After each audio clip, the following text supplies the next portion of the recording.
mois de la solidarité, nous l'avons initié pour susciter et encourager les gens dans leurs gestes de solidarité au quotidien. Mais cette fois-ci, nous souhaitons que chacun puisse mettre le peu qu'il a, qu'on puisse regrouper ça ensemble et arriver à soutenir les frères et sœurs, l'ensemble de la population qui sont dans le besoin. Donc concrètement, il s'agira de collecter des vivres, de collecter des effets d'habillement, de constituer des kits scolaires. Nous sommes à la veille de la rentrée scolaire.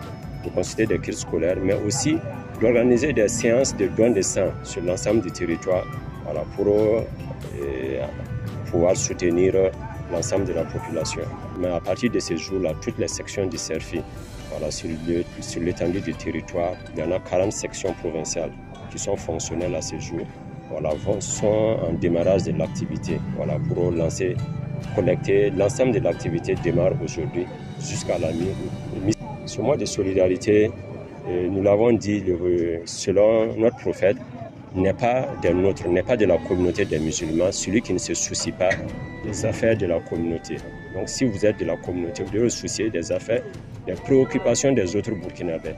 Et c'est en cela que le mois de la solidarité répond. Donner le cadre aux Burkinabés, aux membres du CERFI, de pouvoir se soucier des autres Burkinabés en mettant chacun à côté ce qu'il a pour pouvoir soutenir les autres. Je peux avoir 100 francs pour donner à quelqu'un, mais ça ne va pas résoudre son problème. Mais si je viens, je regroupe avec quelqu'un d'autre qui a 100 francs, qui a 50 francs, ça fait beaucoup et ça permet de prendre en charge efficacement les besoins des plus démunis. Alors, il ne faut pas oublier qu'au-delà de la crise humanitaire qui est née de la crise sécuritaire avec les personnes déplacées internes, on avait déjà la pauvreté endémique.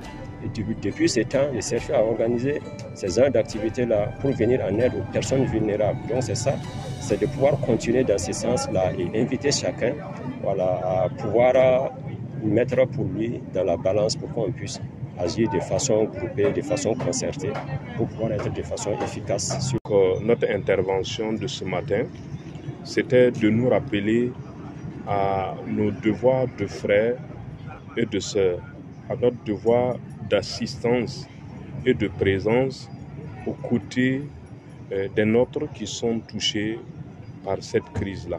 Et en tant que fidèles musulmans, la solidarité fait partie des enseignements fondamentaux de notre religion.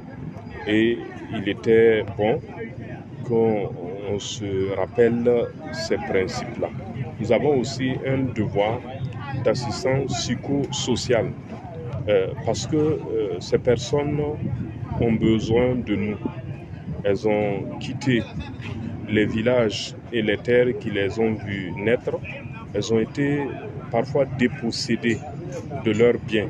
Et beaucoup sont affectés sur le plan psychomoral parce que des membres de leur famille sont tombés.